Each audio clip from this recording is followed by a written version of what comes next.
Kowuok e mago motenore kod weche mag neno ni chiemo bedo moromo e pacho kanyakwa Ramogi wang'ie motenore kod weche mag teko. Weg nyamburko koro oyudo fuongruok matin bang' piny owacho golo oko medruok mar osuru mane oseyie kata oseketi ewi diesel kod petrol e chak mar dwe mar 9 kata e kor dwe mar 9. Bad migawo ma ochung'ne choko osuru KRA koro wacho ni modhigo ok bi mednegi osuru mar 6.3% kaka mwandu mamoko manoseyang ni nengogi dhi medore e kinde mabiro. Edwina koth leronwa kaka KRA bende koro singo tiyo kod yore mopogore opogore mag choko osuru mabiro keto winjruok makare e kindgi kod oganda Jokenya.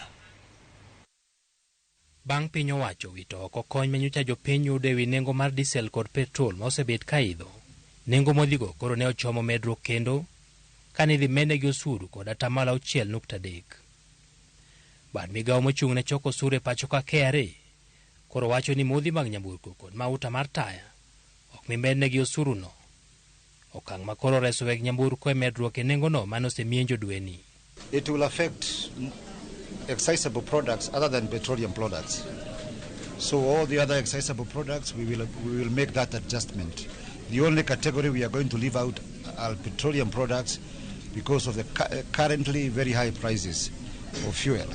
So we want to support Kenyans in ensuring that that price of fuel doesn't go higher.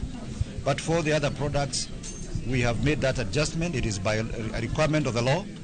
So we expect that Kenyans will comply. Modhi mag nyamburko en achiel kuom mwandu mane oseyang kaka ma idhi mednegi osuru no, mabende mula apiko, lainde mag simu, juice molos golemo kod kong'o e kit mamoko. Medruok e osuru no koro ne dhi medo nengo mar diesel masani uso Sh165 e lita ka lita kod Sh10, kama petrol masani uso Sh179 e lita ka lita ne dhi medore kod Sh11 nyaka Sh190. Ma kapok oland nengo manyien ma pod biro timore tarik 14 dweni. Jalup jatend piny Kenya Rigathi Gachagua nyiewo seyo KRA kuom tiyo kod yore mar rwako oganda seche ma gichoko osuru. I have sat down with the Commissioner General of KRA and I have taken him to task that the way he was collecting tax, he was not likely to get anything. And I gave him the example of a dairy cow. When you milk a cow, you keep on feeding it.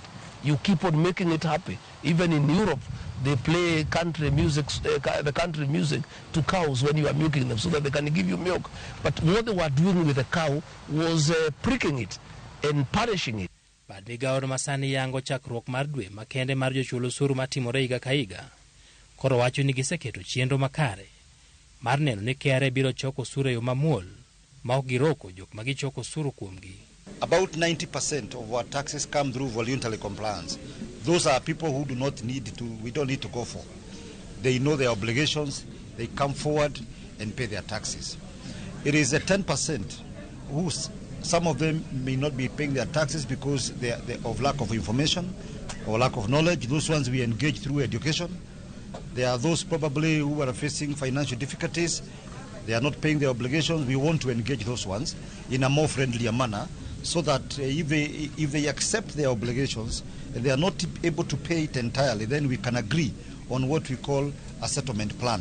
Ei komenda manorumo dwe mar 6 higani, KRA ne ochoko osuru maromo Sh2 trillion.